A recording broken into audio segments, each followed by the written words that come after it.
my name is Brittany and welcome back to my channel. And today I'm going to be giving you a really quick review of Malibu Rising. It's Brittany, bitch. I really wanted to read this book for the summer, but unfortunately I knew it was probably gonna come in November, and it did. And I ended up reading this in about 2 days, and I'm gonna give it 1.5 stars. Let me explain why this did not work for me and why I'm so disappointed after such amazing hits such as The 7 Husbands of Evelyn Hugo or Daisy Jones and the Six, which were both 5 stars for me. I mean, to be honest, I was hoping with all the hype and the drama around this that it would be a fast-paced, gossip-filled drama, and it wasn't. It wasn't juicy enough to keep my full attention, and honestly, I found 90% of the book completely boring. It wasn't complex or deep whatsoever, and I feel like it was kept trying to shove that in your face, and just kind of made it worse. In this novel, we're following Mick Riva, who is one of the 7 husbands of Evelyn Hugo, and we're following his family and their life story, basically. So it's 1983 in the present day, and these 4 famous siblings are throwing an epic party. But over the course of 24 hours, their lives change forever. So the 4 siblings we're following are Nina,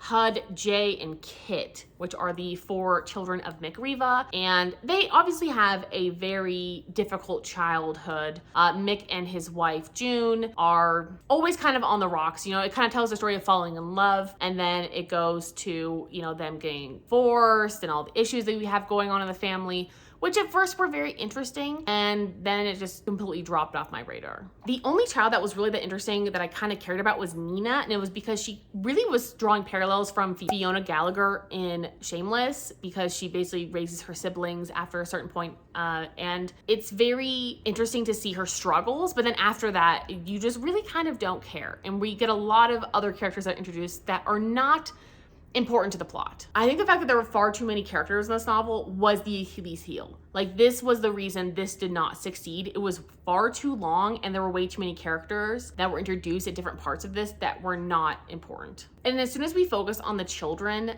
my attention just dropped completely. Most of the book is kind of like a build up to the party, right? So it's from 7 a.m. to 7 p.m.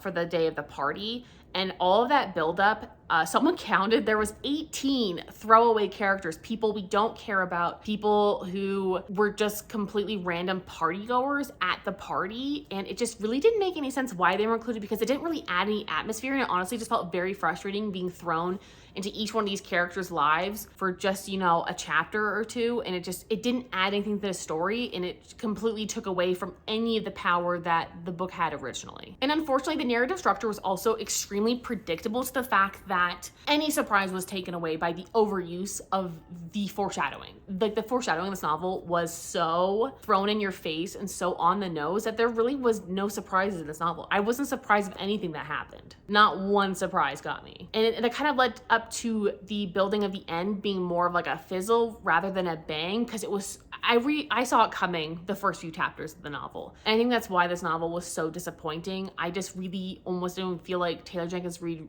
wrote this. It didn't feel like her usual novel at all. It felt like a complete departure from her usual even writing style.